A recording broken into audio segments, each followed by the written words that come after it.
Okay students, now the next topic, निरक्षीय रेखा पर विद्युत क्षेत्र की तीव्रता। दो मैंने बताया भी आपको, विद्युत के अंदर दो ही होते हैं, एक तो होता है अक्ष और एक होता है निरक्ष।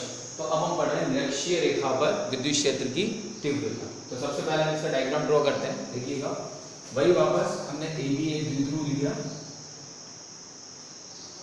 ये माइनस क्यू चार्ज, ये प्लस क्यू चार्ज, ये ए बी एक द्विध्रुव है।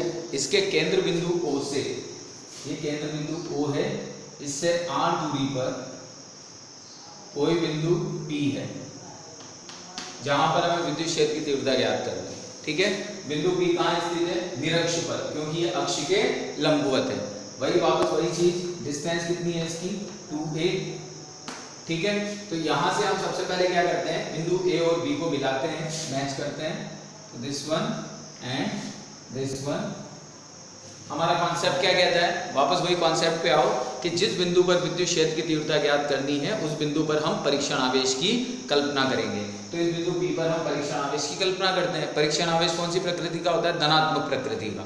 तो ये धन इस धन को प्रतिकर्षित करेगा, तो ये बल इधर लगेगा तो क्षेत्र की तीव्रता भी इधर होगी, और ये ऋण इसको आकर्षित करेगा तो क्षेत्र की तीव्रता इधर होगी। ठीक है, ये एंगल हमने माना कितना है? थीटा, क्योंकि दोनों डिस्टेंस सेम रहेगी, इसलिए एंगल भी क्या देंगे? सेम।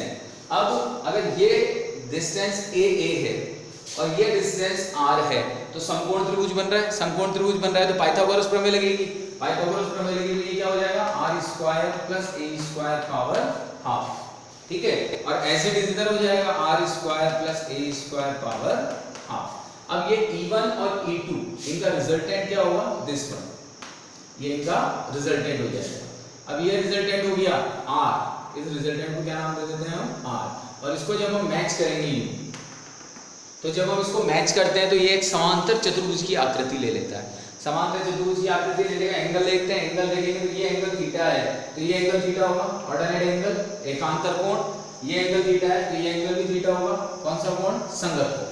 ठीक है, तो अब ये आपके समांतर चतुर्भुज की आकृति ले चुका है, और समांतर चतुर्भुज के कारण परिमाण निकालने का सूत्र आप लोगों को पता है, r = √a² + b² + 2ab cos theta. तो उस सूत्र को हम यहाँ पर काम में लेंगे। लेकिन सबसे पहले हम वही वापस a और b पर जो आवेश है, उन आवेशों के कारण से बिंदु P पर विद्युत क्षेत्र की तीव्रता को हम ज्ञात करेंगे। तो सबसे पहले हम यहाँ पर लिखते हैं -q आवेश के कारण, या +q आवेश ले लेते हैं पहले, +q आवेश के कारण बिंदु P पर विद्युत क्षेत्र की तीव्रता। तो बिंदु P पर हम यहाँ पर क्या ले लेते हैं? विद्युत क्षेत्र की तीव्रता। तो जब +q आवेश के कारण हम बिंदु P पर विद्युत क्षेत्र की तीव्रता देखते हैं, तो E1 = क्या हो जाएगा? kq bye r²। r² का मतलब bp², तो bp², और bp² और डायरेक्शन अगर हम देखेंगे तो डायरेक्शन किसके अनुदिश आ जाएगी? यहाँ पर bp के अनुदिश, तो ये हो जाएगी आपकी bp के अनुदिश। और अगर इसको हम और सॉल्व करते हैं तो bp² मतलब इसका स्क्वायर होते ही रूट हट जाएगा यहाँ से, तो ये क्या हो जाएगा तुम्हारा? kq/r² प्लस a² bp के अनुदिश। ठीक है, तो ये हो गया तुम्हारा। अब इसके बाद में सेकंड हम लेते हैं -q आवेश के कारण। तो -q आवेश के कारण विद्युत क्षेत्र की तीव्रता। तो -q आवेश के कारण विद्युत क्षेत्र की तीव्रता देखें तो वापस वही E2 = kq अपॉन वही सेम ap², और दिशा किधर की ओर? pa की ओर। तो जब हम इसको लिखेंगे तो क्या लिखेंगे? kq upon r² plus a² pa की ओर। यह आपकी इक्वेशन 1 हो गई, यह आपकी इक्वेशन 2 हो गई।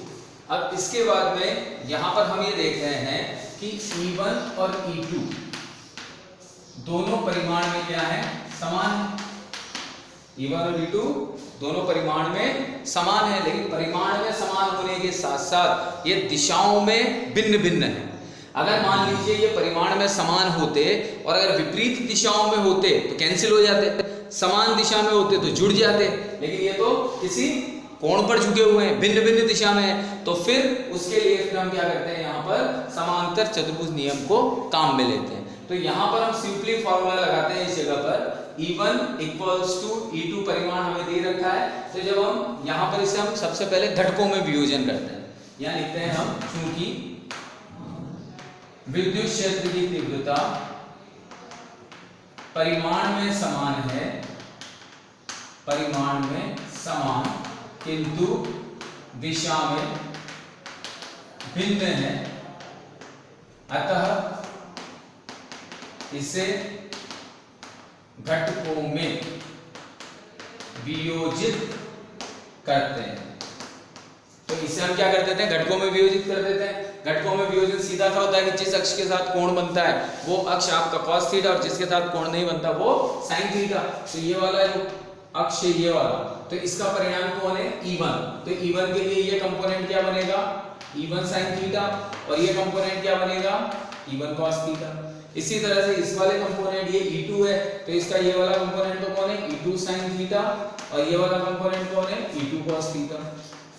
ठीक है, दोनों यहाँ पे इक्वल एंड अपोजिट है, E1 sin थीटा और E2 sin थीटा दोनों क्या है यहाँ पर इक्वल एंड अपोजिट।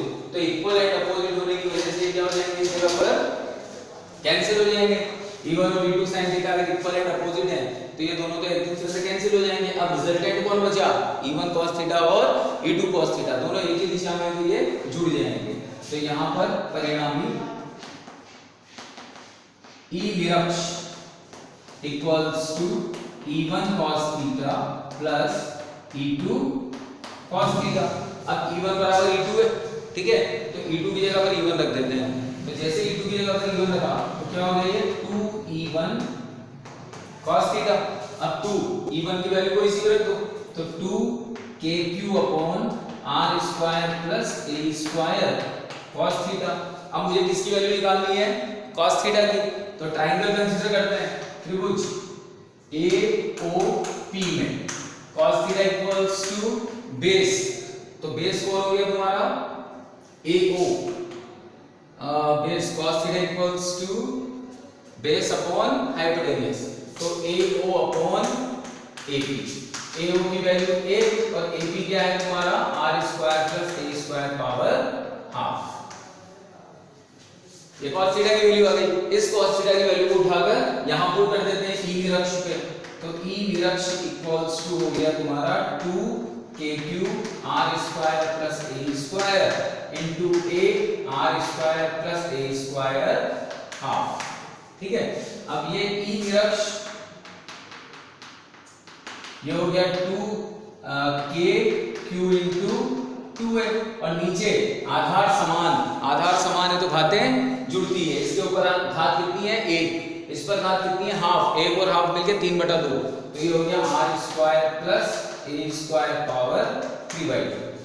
ठीक है, अब Q इनटू 2 है मिलकर तो क्या बना P,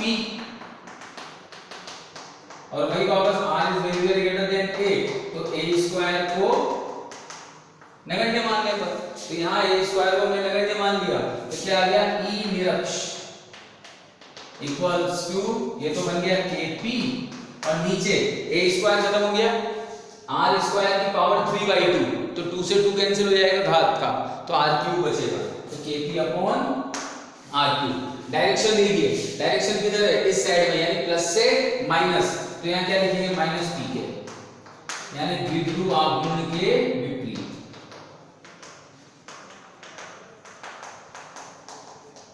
अच्छा, अब इन दोनों ही केसेस में एक चीज देखिए कि वहां जब अक्षीय आप निकाल रहे थे विद्युत क्षेत्र की तीव्रता, तो अक्षीय अवस्था में 2KP अपॉन R³ आ रहा था, निरक्षीय अवस्था में KP अपॉन R³ आ रहा था, और याद कीजिए बिंदु आवेश के कारण विद्युत क्षेत्र की तीव्रता क्या आती थी, KP अपॉन R स्क्वायर। इसका मतलब द्विध्रुव के कारण जो विद्युत क्षेत्र की तीव्रता आएगी वो बिंदु आवेश के कारण प्राप्त विद्युत क्षेत्र की तीव्रता की तुलना में तेजी से घटेगी, क्योंकि ये R³ आ रहा है। अब अगर हम यहाँ पर अक्षीय और निरक्षीय दोनों का रिलेशन निकालते हैं, तो अक्षीय और निरक्षीय जब आप दोनों का रिलेशन निकालोगे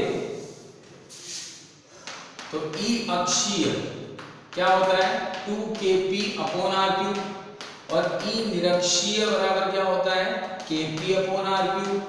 तो इसका मतलब ये हो गया कि ई अक्षीय अनुपात ई निरक्षीय इक्वल्स टू 2:1। तो कई बार ये क्वेश्चन एग्जाम में प्रूव करने के लिए आ जाता है कि सिद्ध कीजिए कि अक्ष के कारण विद्युत क्षेत्र की तीव्रता निरक्ष की दुगनी होती है। ओके बेटा, थैंक यू।